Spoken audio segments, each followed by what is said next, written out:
Hey, it's Tyler Owen with Tmpa. Do you want to come on the Blue Grit podcast and share your story or know of an interesting story or incident you think would be neat? Hit us up at bluegrit@tmpa.org. That's bluegrit@tmpa.org. You guys take care, be safe, God bless you. And as always, may God bless Texas.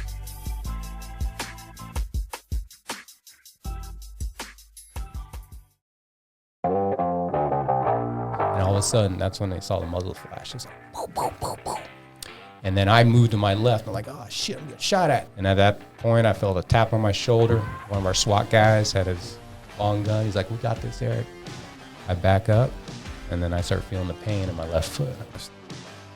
On the last episode of part 1 of the Blue Grit podcast. And then he took off. He's left. I'm like, oh, shit. Here's my chase. Sirens, taking off dispatch. At that point, our DUI guy was coming on shift, just left the city pumps to get gas, and he was the closest backup. And he was waiting. He made a U-turn behind us, and now we're in the chase. And he drives through some parking lots. He sideswipes a couple cars, trying to squeeze through. Nothing like a direct impact. Getting out of the car, going to run. What's going on? I see the door. He can't get it open. It's, he can open it partially, but you see it swinging for a second. I'm like, oh, what's it going to do? And all of a sudden, that's when they saw the muzzle flash. It's like, poof, poof, poof, poof. Back up, and then I start feeling the pain in my left foot. Like, what the heck happened? I look down, I got 3 holes through my shoe, and I got my right leg's bleeding. And I'm like, oh, shit, I got hit. So you're sitting there, and I got to call my wife, right? So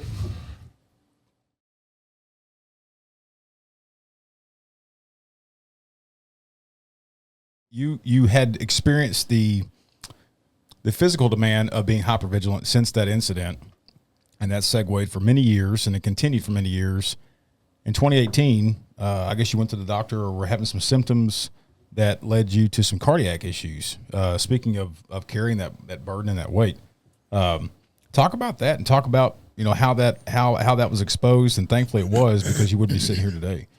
Well, I actually went up to the Blue Ridge Mountains, or in Georgia, with 8 other cops. It was called Cops and Cabins. And I think a group of us got together. One of the guys was in the film and stuff, so he did a documentary on it. And it was a great trip. I mean, we didn't know each other. There was like questions of the day, and there was all this therapy that was going on I didn't realize just by being with the guys I didn't know, not having to worry about what I said, because no one's going to run back and tell my bosses or anything. And in that video, I saw myself in 2017, and I didn't look great. I mean, there was a scene where I cry, and shocking. And because I'm talking about one of the other guys that had been bashed in, had his skull bashed in, and he's a little bit slow as a therapy dog. But, this guy just got beat down on the job, right? So, leaving that and seeing myself that heavy, I knew things weren't going well. But I wasn't having, I still exercise. I was, I was in the gym 4 or 5 times a week, still playing basketball, very active for a big guy. I was like an athletic fat guy in a weird way. And I was riding about 250 pounds. Way too heavy. What do you weigh now? 180. And you were 250? Damn. When I got shot, I was 225. So, or 220 around, because academy, weighting goes up and down. So I'd always been over 200 pounds since I graduated high school, and college weight and all that. Just kind of rode 220. I lifted. I looked like a guard, a pulling guard, So, when I finally, your routine monthly check or your yearly checkup, oh, your cholesterol is high. I'm like, all right, whatever. I'm not going to take your pills. And then they recommended I go for a calcium or coronary artery calcium score, where it measures the calcium in your arteries, supposedly basing it off a plaque. So I went for that in 2019 to avoid the statins and all this other stuff, and I came back with a 1,500 score when the top is 400. So I was massive corroded with calcium in my arteries. Now at that time I'm thinking it's soft plaque, I'm going to die of a heart attack, but it's actually solid plaque that's, it's like scar tissue, it healed up. I didn't know a lot about it then. And the doctor's like, you need stents. I got to get you to a cardiologist. And I'm like, oh my God. Now I got to worry about, heart surgery? Is this what you're telling me, right? Like, you thinking transplant or something, I guess? geez, right? Damn. So I'd still played basketball, and there was a guy I played basketball with, and he lost 50 pounds, and he said he did something called ketogenic way of eating. I didn't really understand it at all. I never took control of my nutrition, never took control of my health. I could write a search warrant, but I didn't know what my blood work even said, really. So, the calcium score came back high. I go see the cardiologist. He's telling me about stents. I actually had an officer buddy of mine die after having stents put in. I started researching stents, and, there's a big money maker right there. And I'm like, man, what can I do? Some of the buddy mentioned ketogenic, and I thought keto was horrible. I thought it was some CrossFit training thing or martial arts. I just thought it sounded painful, right? Like, here we go again. I got to run miles to lose weight. And I read up on it. It was pretty much about eating pretty much meat and vegetables, a little bit of fruit. You're just getting off of seed oils and pretty much carbohydrates. And it's a little bit different for everybody. Some people can go under 20 grams of carbs. Some people go under 200. We're all different. Is it similar to like a Mediterranean? Yeah, except it's more meat-based. Okay. I would say more cheeses, dairy, and, depending on what greens you want. And I just, let me try that. I'll start doing some meal prepping, and I started doing that and eating twice a day instead of, I'd eat at like 11 and 5. And within 2 weeks, I was down like 10 pounds. Oh, yeah, it's like water weight, And then 6 months later, I was down 50 pounds. I was 204 pounds, which I never saw since, like I was telling you, before I left high school. So guys in an apartment are like, Eric, what are you doing? Are you sick? First they think I got cancer or some shit. And I'm like, no, dude, I'm feeling fantastic. I found this way of eating. It's just like, it goes against everything you said about, you're supposed to be eating oatmeal. I don't eat oatmeal. I eat bacon and eggs every day, and I was feeling great, man. And all during this time, because now I understand the science of it, when you're feeding your brain nutritious food, you have a direct line from your stomach to your brain. So when your brain is having nutrition put to it and not lowering the cholesterol, I was thinking clear. I wasn't foggy. The things that bothered me weren't as bad, and I'm not saying it's going to save everybody. Right. But for me, I noticed a difference. I wasn't harping on a Like lot. clarity, would you say? Yeah, a lot more clarity. Things weren't as big. I just wasn't like dopey anymore in my thinking. I'm tired. I was still drinking. I was still doing vodka every night. I wasn't pounding a bottle, but I was like, I'm losing weight, and I'm still able to have a buzz, which was great for me. I didn't have to take any pills from a doctor or anything, and I just kind of rode that. And then when I retired in 2019, I did carnivore, which is pretty much all animal-based. Meat, cheeses, no greens. I haven't had fiber now in 4 years, by the way, so I'm fine. But at that point, I lost another 25 pounds. I got to 176 pounds. I saw abs. I even did a calendar thing or an interview. I took my shirt off for a thing. I didn't know what I was doing. I was just trying, wow, this is freaking insane. And I was like, wow. And I started feeling more confident. And I just kept helping guys. They nicknamed me Keto 5-0 in the department. I started helping, guys lose weight. One guy lost 50 pounds, and then he tells a guy at the sheriff's office. So I talked to a couple of people over there, and I started a little group.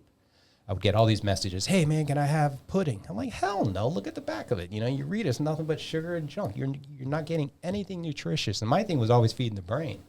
Like, you're not going to help yourself eating this crap. And it just kept going, And then when I retired, I started my own little private, health coaching business, helping cops, And that's kind of where it was going until all the other stuff happened along the way. So sidebar question, because I've been reading on this and I'm kind of nerdy about it. Okay. I like Tito's vodka, but I've been cutting out all alcohol. I've also been reading about like ketosis, when your body goes into ketosis. Yes. Does alcohol affect ketosis?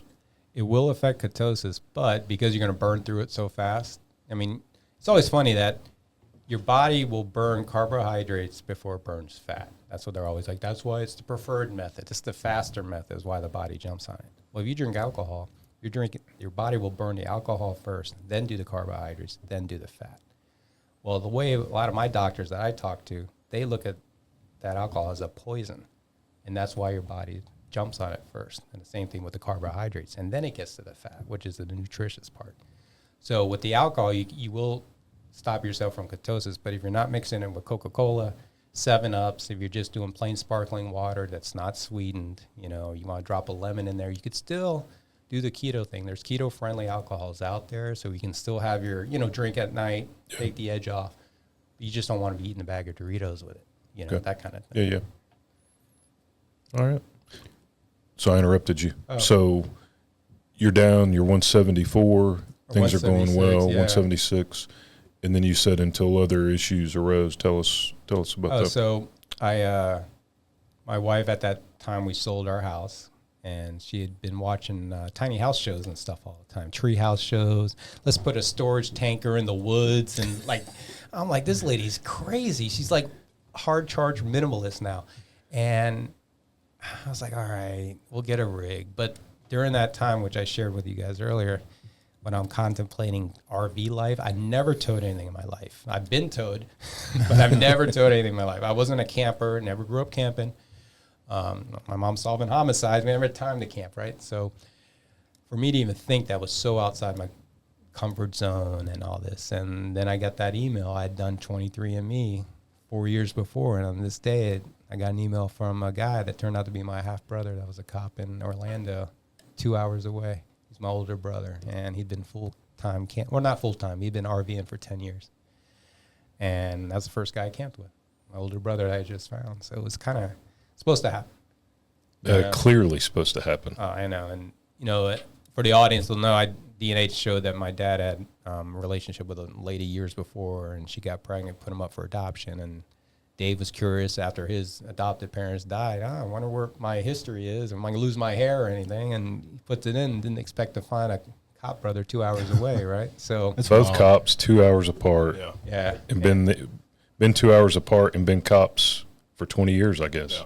Well, it's a funny story where my brother Dave went down to Miami during Hurricane Andrew to help out, and my mom was doing her shift and all that then. They may have walked by each other. We don't even know they were the same location at that point, but that would have been kind of funny. Like they looked at each other for a second and then kept walking or something. But yeah, that was the closest we probably came, was him going down there. And then, he was retiring a year and a half later than I was. He did the 30 years, sergeant, drop. He's got the big rig. I got the pull behind, Casita. Bumper pull. Yeah, bumper pull. That's how I was rolling. Yeah, for those that have not looked at the fifth wheel, I encourage you to get onto YouTube and check them out, because it is, my gosh. Mike Gomez actually just bought a toy hauler they're quite unbelievable. It's kind of like towing a McMansion down the highway. Yeah. The little we thought when me and Janet bought one. For those that don't know, also me and Janet, when we moved down here, we lived in ours for about 5 months. So having two kids and a bumper pull trailer, I wasn't prescribed Xanax, but I damn sure wanted to be on some just for a little bit. So anyway, I will say this about camping life: it is such a cool culture. We just talked about this before we came on air. It's the people that live in RV parks. Of course, you've got your shit bags. I'm not disputing that. But everybody's just so friendly and helpful. And one of the last nights we were at the RV park that we lived at, I had come home from work. Me and Clint had an event we were at. As I come around the corner, I see a wall of kids, and it's a weekday. It was a summertime, and all of a sudden, one of the dads said, "Go." And all these kids were running from one speed bump to the other speed bump. And they were racing. And we lived in this town that we'd came from for many years. 5, 6 years. My son was 6 at the time, or 7. And I never witnessed that. But to have 10 kids outside racing like that, when I was growing up, it was pretty cool. So. Yeah, the kids, we homeschooled too. That was another thing that happened. We pulled my son in 2018 when I was a little heavier then. Just because we didn't like where the school system was going. And for him, he's an active kid. He needs to run around, and then he can learn. Kind of like taking a dog for a walk to calm him, or run, they'll calm him down. We just happened to pull him out. So when we got the rig and the truck and we're, towing, it just made sense. We can educate as we go. Yeah. So you sold the house and went full-time? Went full-time. What year was that? That was 2020 we left. Right when COVID hit, we already had a rig. So we're like, well, I guess we're going to the south. We're not going out west or up to New York or Maine like we thought. So, yeah, we just hung around Tennessee and North Carolina that first year. I was driving for the first time, going down the wrong way, having to back, all those nightmares, man. Oh, we've had some blowouts. I got to one campground and my whole tire and wheel was gone. So I'm pulling it with a dually, so I guess the dually didn't even feel it. So I get to the campground, the tire's gone. The whole thing is gone. I don't even know where it was. It's somewhere in West Virginia, probably still rolling around. So, John Denver's probably singing about that. Right? But yeah, we ended up doing the camping life, and everywhere I would go, I put up that thin blue line flag. You know, it's in my blood. You know, I've got officers that, you know, are on my body because of their sacrifice. And then one campground in New York says, "Hey man, you got to take down your flag." I'm like, "What?" Like, no way. Yep. Rondout Valley. Guy rolled up on a golf cart, didn't get out, introduce himself, just said, "Hey man." I walked over and just got done driving 6 hours from Niagara Falls. And he goes, "You got to take your flag down." I'm like, "Oh, that's a good one, bro." You know, "No, you got to take your flag down." I'm like, "Oh, you're serious." I turn on my phone. I get to record for once. That was a weird feeling. Right? And I go, "What were you telling me to do again?" He's like, "You need to take down your thin blue line flag." I'm like, so in the video that went viral was me calling the guy a piece of shit, and and then the video cuts off and that's where you saw the PTSD show up. I hadn't been in the red in a long time, and I went from 0 to fucking 100, and I would have freaking mashed that dude. But I walked away, got in the trailer. He calls management. They send the manager over. We're gonna call the cops on you if you don't get out of here with your flag. I'm like, "You're gonna call the cops on the cop because the cop flag." And I'm looking at Canadian flags in the same freaking complex, right? So I'm like pissed, but I'm not leaving right now. I'm freaking tired. We just drove 6 hours. So my wife calms the situation down. I put because the way it works is they own the ground. They don't own your rig. So if I put the flag in the ground, I guess they have a little influence in their policy. If it's on your rig, they can't tell you to take it down. So I put it in my truck for now, and I went on social media, and I posted the video, and it kind of caught fire, and I got suspended from Thousand Trails, the camping club, because they saw the video, and they go, "You were belligerent to staff." So now I'm suspended. Never been suspended since high school, and now I'm being suspended as a 50-year-old adult. Got put in suspension. I'm like, I'm just trying to camp. Just trying to camp, right? And so I get suspended, and I put that out there. Well, guess what? Now I got suspended for Thousand Trails. So all these cops start canceling their memberships. They're like, "We want to know what your policy is on the thin blue line flag." Because it doesn't say you can't have the flag. It has decorative flags. I guess this campground had an issue in 2020 with Trump flags, and there were some issues. So they just said, "No flags that are controversial." But they looked at our flag as controversial. This particular campground. Well, the good thing is, I stayed 8 days as a nuisance. I put every cop thing I had.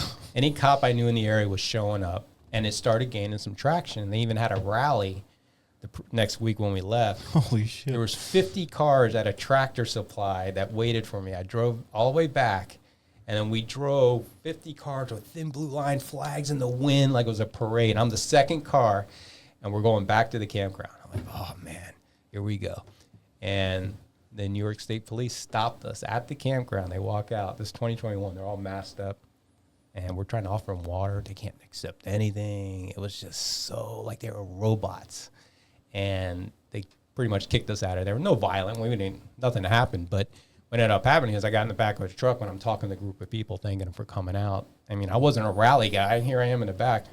And I go, "We're going to start something. We're going to start pro first responder campgrounds. Fuck this shit. You know, we're going to call it Cops and Campers." You know, I just said it. And here we are 2 years later. I'm nonprofit with Cops and Campers, or 3 years later. I've had 5 events. We did a documentary. You know, now I got people coming to guest speakers to come talk at these events, like Kevin Donaldson and Dr. Robert Kiltz, who's metabolic doctor. And I got the PTS guy. We got like National Guard coming out with bounce houses for the kids. They got a live band that plays Saturday night, a bunch of retired cops. They play Southern rock. I mean, it's just, everyone loves it. They get together and make new friends. And it's like a lineup without having to go to your old police department anymore. That's cool. You know?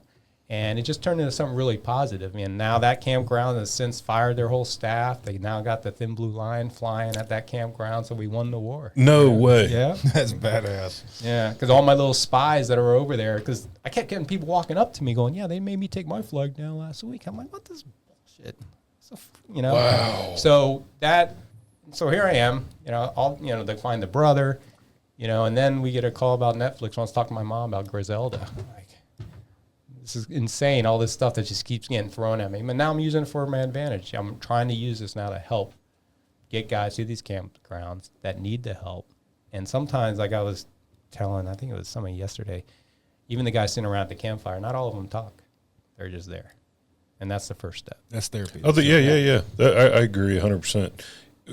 We have these 10 years ago, I guess, they started to trial these forced debriefs.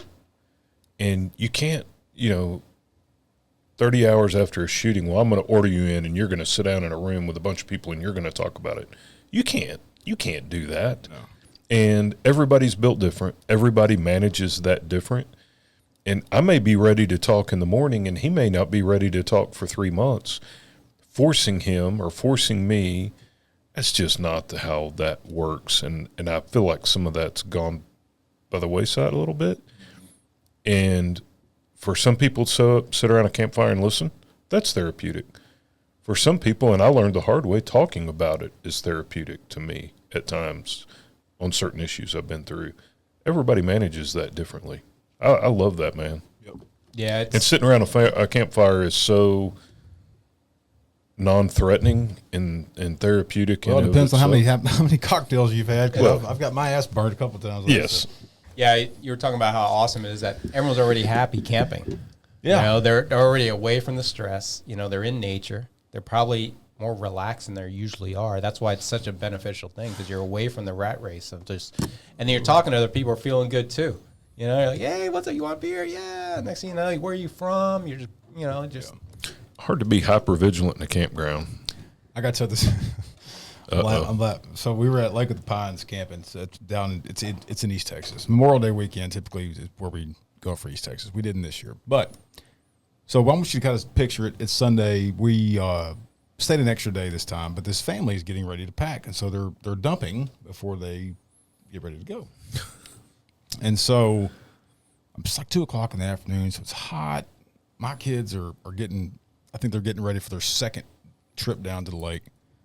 And so I look out at my 11 o'clock, and this guy is straddling.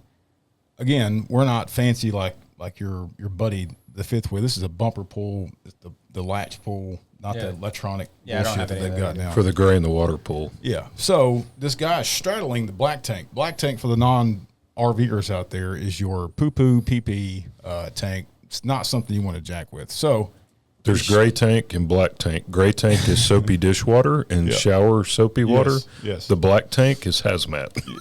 Yeah. So this guy's straddling this black tank, and he's getting ready to. And I'm looking at him like, this dude's fixing to absolutely mess up. And so when he straddles it, on the tanks, there's a hook.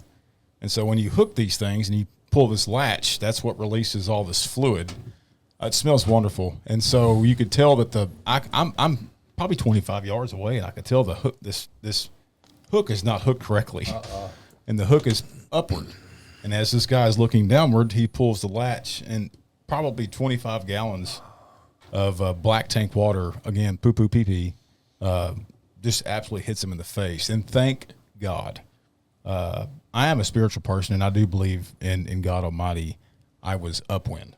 I was not downwind, because you could tell throw up and people were getting sick downward and downwind from that guy. But yeah, it was a comical. I'll never forget that to the day I die. It was pretty funny. Yeah, I reversed the black tank. I was washing it out once and overfilled it because I got distracted with the kids. And my wife was screaming. It was raining black water inside the freaking trailer. But at least I already dumped it once, so it was just a little brown. It wasn't too bad. Yeah, when you live in one full time, you kind of like did you know this, that toilet paper stacks up like triangles? I mean, it's like there's little wands that they gotta paper pyramids. Yeah, it's I don't know, it's just an interesting life. It was fun, but I'm glad to sit down on a toilet now that actually doesn't sway when I sit down on it. Well, you're a big guy too, so yeah. I mean, those toilets probably aren't made for you too well. No, they're not. So are you guys still full timing? Still full time, and we're actually looking at the Tri-City area in Tennessee, at some land, the homeschool and stuff like that. And the nonprofit, do you guys have like quarterly events? How often do you guys have events? Where could people find? You can go to copsandcampers.com. You can go to any of the Facebook, Instagram, all that. We're on there. We have an event in July 11th, 12th, 13th. Where's that going to be at? In Ithaca, New York. It's in the Finger Lakes. It's actually at the first, when I got suspended from the camping group, 4 different campgrounds in upstate New York said, hey, man, bring your flag, your rig, and your family. You're staying with us. No kidding. So that's what's part of the whole Cops and Campers thing is like all these awesome places. So now every year we go back to the first place that invited me, Spruce Row, and Scott over there, big pro cop. He's got the thin blue line flag flying at his campground all the time. Now it's got a Cops and Campers flag flying, but we go there every year for an event. He welcomes us. He has charities that he helps, and we have the Ithaca. I don't know, Ithaca PD is one of those defund the police type of cities. So those cops, when they come out, that is something they need because they're finally surrounded by people that are on their side and understand what they're going through, you know, and they don't get that over there, you know, and if, God forbid they got to talk about some PTSD. I can't see how the city's going to be looking at protecting them at all. You know, Are there any Texas locations? Not yet. We're looking at it. I mean, I might get this set up. You will. I mean, we'll bring them.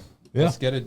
And I keep joking around, but we're going to get some awesome group like Five Finger Death Punch to come to one of these events or something. You know, I don't know. But what's been happening, I just started. I didn't know about nonprofits. You know, everyone I talked to said don't do it, you know, because it's a nightmare. But, you know, what else would you want to do when you retire except help the guys that helped you get to where you're at, right? So this I found has been a great way to bring in the metabolic, you know, specialists to help guys with their diabetes, with PTSD in a campground atmosphere. And then maybe they'll have a doctor that will help them with the other issues or a health coach like me or somebody else. At least, all right, let's help you dance with this. It's not going away. It's never going to go away. And we've all been through it with you, you know, and hopefully that'll get enough guys help. And I mean, our suicide rates are insane right now. It's out of control. These guys are feeling alone. They don't know where to go, you know, and we're always open. We want to start collecting so I can start flying in guys from traumatic events or something that may have just happened. Yeah. You know, planning an event 6 months out, you don't know that you might need that event yet. You know, so we we have cabins there, and sometimes we have rigs, you know, people bring and donate for the weekend for somebody, cool. You know, or you can use RV share. There's other things we can do. And once you get a taste of camping, man, I don't see how you go back, dude.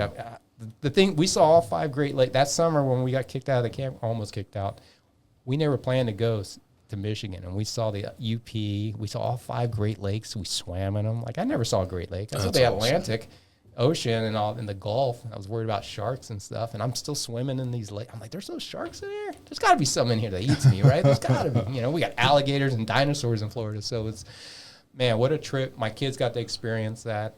That's cool. My kids are my life. I got into it in my 40s. You know, I had a second chance. Luckily, you know, with my shooting, I didn't leave. And those guys, they're my boys, man. And why not? I mean, having these little guys, and now we travel around. They want to hunt, and we worked on farms. We slaughtered animals. Like, I never did any of that in a suburban kid in Miami. And next thing you know, I'm holding on to body parts and pigs and steers and stuff. And they've seen it.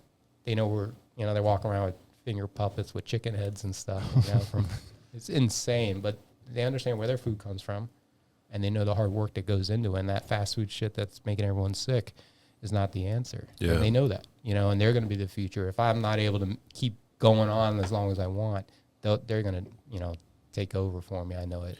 So did your life change, your culture, your eating change? Did that help reverse that 1,400 calcium score? What's your medical journey look like today?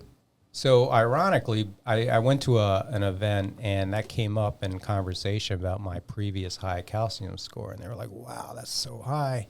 What is it now? I'm like, well, it's been 5 years. I don't know. I haven't gone to get it retested. And historically, they don't go down. Maybe they go down a little bit, depending on your diet and what other things you're doing. But a score that high, you're not going to really break it down under 400, which is the limit. You're never going to go down that far. So they said, why don't you go for another test? I'm like, all right. So I got a doctor that I knew in this world, and he goes, I'll cover your cost for it. And I went, and it came up 4,000. So it tripled since I retired and started eating healthy. So now they're perplexed because they're like, wow, he's got no soft plaque. He's not a heart attack risk based on the soft plaque. He's got an enormous amount of calcium that calcified in his arteries, especially my main ones. But it's not causing any blockage. You know, all my stress tests, everything's still good. So by me losing that 50 pounds, you know, from the keto to the carnivore, it was such massive healing internally, you know, what was going on. So they started looking at other things. And one of the things that turns out is I was very toxic, very high in mold and heavy metal poisoning. You're like, where the hell you get that from? Well, you get heavy metal poisons from your food, from the environment, from vaccines, and stuff like that. So I look back at mercury fillings in my mouth. I just had them taken out 6, and he removed them. He's like, yeah, they were leaching into your system. And the mold, I didn't think much about it, but it's on a cellular level, the mold, and it's from, I think a lot of it was being in a dirty evidence room for 6 years. All that that's one of the reasons we changed police departments, because of the mold in the old city. And then also wearing that vest all the time. My vest would be so moldy. I had to lay it out in the sunshine, spray it down all the time. And all you're doing is you're like a petri dish wearing that uniform all day long. Mm-hmm. And you're not getting sunshine. I'm not walking around on my shirt enough. At that point, you do your 40 hours or whatever, and next you're not getting outside enough. So many things. My diet was really bad, all that processed food. If you eat animals or eat high mold and toxic food and you eat them, you're going to get the same toxins passed down to your body. Yeah. So I went a lot more cleaner, grass-fed, or more organic stuff. I don't do plants, so my wife and the kids do. I might do avocados, stuff like that, but I don't touch the plants, man. They got oxalates, man. That stuff causes thyroid issues. That causes kidney stones. You overdo anything, it's not good for you. Yeah. So my journey now is looking at, I'm detoxing right now. I had the mercury taken out. I'm in a regimen of taking these different like drops. They're supposed to be like therapeutic to get rid of stuff.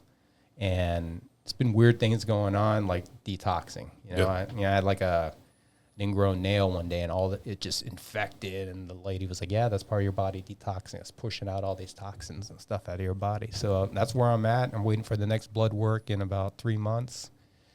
The CAC score again, we're going to do again in January. That'll be another year, and we'll see if it goes down or stays the same. The problem is we don't want it to continue to calcify, because something's causing that.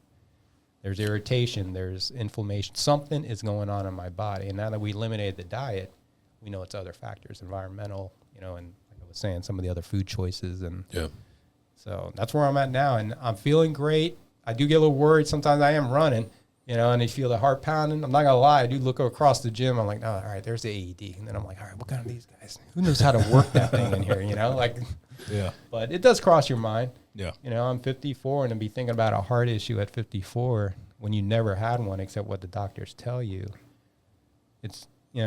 it's worrisome, but then I also know that side of it. It's a big money maker. They have their path and what you're supposed to do when you have this, and that's not always the right answer for you individually. There's other ways to go.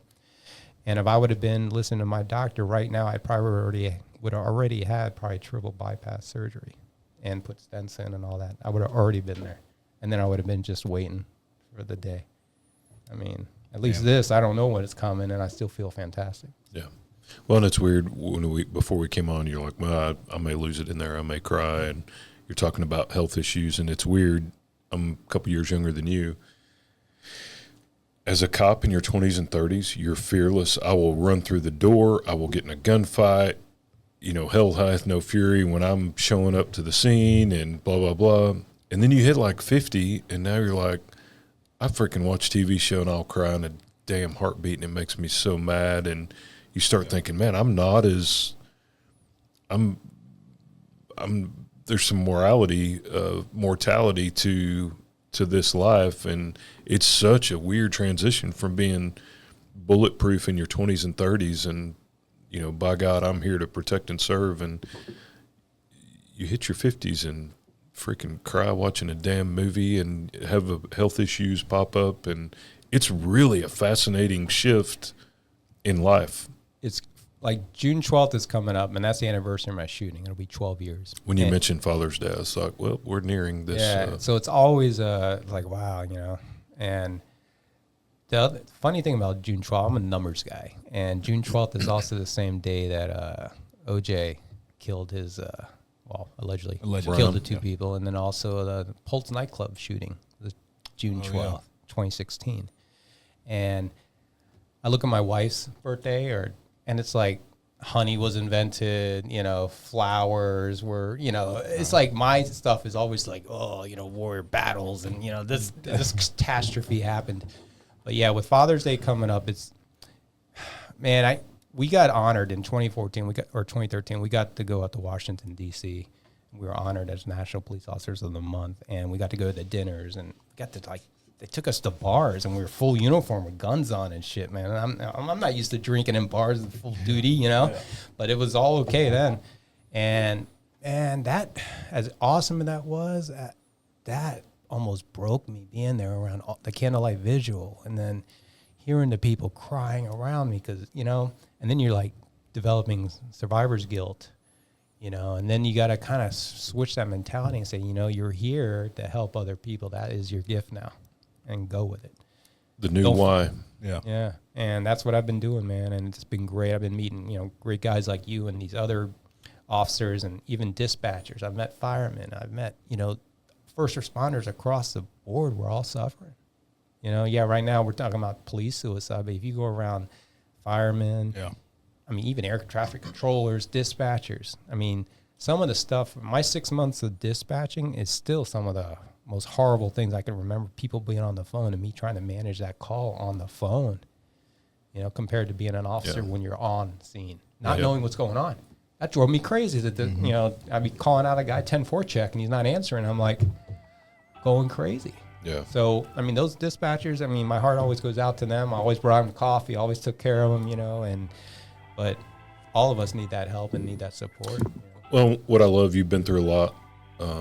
You've seen a lot, been through a lot, and what I like, and it took me a long time to figure it out from some of the incidents I went through. PTS is real. People suffer, and how people get through it all changes. But it took me a lot of years to realize every morning when you get up, you can decide to have your own damn pity party. Or like you said, you're out, I'm going to travel, I'm going to help people, I'm going to, you know, have people around my campfire and try and show love and try and share support. And that helped me heal a lot, because I spent a lot of days getting up in my own damn pity party and woe is me, and I've been through a lot of shit and this sucks. And when you can find a way to refocus that energy into, hey dude, I've got a freaking great opportunity to get up today and kick some ass or find a way to, I love that about what you're doing despite all that the different challenges you face. Yeah, I was saying to somebody that we all have, like, I've had trauma in my life, right, before I was a cop. And then you kind of look for, I want to help people, whether it's a bad decision on a girl, I want to save her or something like that. So we get into these professions to help people, and then we never take care of ourselves, right? And then you add on 20 years or 30 years of trauma. What do you think is going to be waiting for you at the end? Depression, anxiety, all this horrible stuff for you. So, yeah, I mean, it's good to get the guys together and start talking. Get it out, man. Cry it out. If anyone's going to judge you for crying, then you don't need them around you anyway. You know? We were in Police Week 2 weeks ago, and I don't remember, I was talking to somebody up there, and I said, you know, the funny thing about cops is we're fixers. We want to show up on a call. There's a huge crisis going on, and we're going to fix it in 3 minutes so we can clear it and go to the next call. We're fixers, but we're not worth a shit fixing ourselves. No. Nope. You're right. 100%. That's nailing it right there, man. Well, you got anything else? That's all I got. Tmpa FOP Joint Conference is coming up, Dallas, Texas, July 26th, 27th, 28th. Dallas Hyatt Regency at Reunion Tower there in Dallas. Hope everybody shows up. Look forward to seeing everybody there. Yep. We usually like to end the show 3 rapid fire questions. I don't know if you studied or not, but we're gonna throw it out there too. Let's do it. What is your favorite line from a cop movie, or your favorite cop movie? Like I did that. Yeah, it was perfect. You nailed it. I nailed it. I've been practicing. Favorite cop car and your favorite drink of choice. All right, so what was the first one? Favorite line? Favorite line from a cop movie or your favorite cop movie? Oh, I fucking nailed it twice. Well, see, Dirty Harry. That was my home run. That was my first experience as a cop. Oh, yeah. Was seeing that guy. And then one of her boyfriends was Dirty Harry. I mean, we walked out of 7-Eleven. There's a guy leaning on his car, and he pushed him off. And the guy just lay there on the ground. We got in the car and we drove away. I was like, oh, shit. He didn't say anything. So, yeah, Dirty Harry and... favorite cop car? Favorite cop car's got to be the Crown Vic. Yeah, my man. I mean, God, nothing like that engine running. Right? No, 100%. Yep. Right. And then favorite drink of choice. Old days. Yeah, it would definitely be double vodka with some sparkling water or something. That's it. Any particular flavor of vodka? Not flavor, Well, but I am brand? a Tito's guy. Heck yeah, Texas. And it wasn't because I was coming here to the show either. Tito's was always, you know what? They always had cool display. They had a cool bicycle or a cool something. I was like, I'm going to grab Tito's. Tito's is the stuff. Where are they based out of? Dripping Springs. Oh, that's right. Looking for sponsors, Tito's. Okay. Yeah. That's right. That's We all right. are. I tell you what, Tito's is awesome. When COVID struck and there was a shortage of hand sanitizer, Oh, that's right. Tito's recalibrated their machines and was providing law enforcement hand sanitizer. It smelled funky, but it tasted good. I was just going to say, who's drinking it? Yeah. It cleans your hands and your Yeah. stomach. Yeah, I think them and Deep, Swiping so much. Tito's and Deep Eddies is the other place I was thinking Oh, yeah, about. Deep Dripping Eddies is Springs. good. Yeah, Dripping Springs. Anyway, well, this about wraps it up. Again, the conference July 28th through 26th. 26th to the 28th. Sorry, I've got ahead of myself. 28th through the 26th. We're going to put all the information for cops and campers down here at the bottom. Appreciate you coming on, man. Greatly appreciate it. Thanks for having me. And Keto 502 is the Keto 50. nutrition side. If you want health coaching, some advice, or anything, hit me up there too. Keto50.org.com. .com. Everything's Keto 50. Copsandcampers.com. Yep. Cool. Awesome. We'll put all that information in the link below. You guys take care, stay safe, stay cool, and hope everybody has not been too affected by all the storms that have swept across Texas. God bless you, and as always, may God bless Texas. We're out.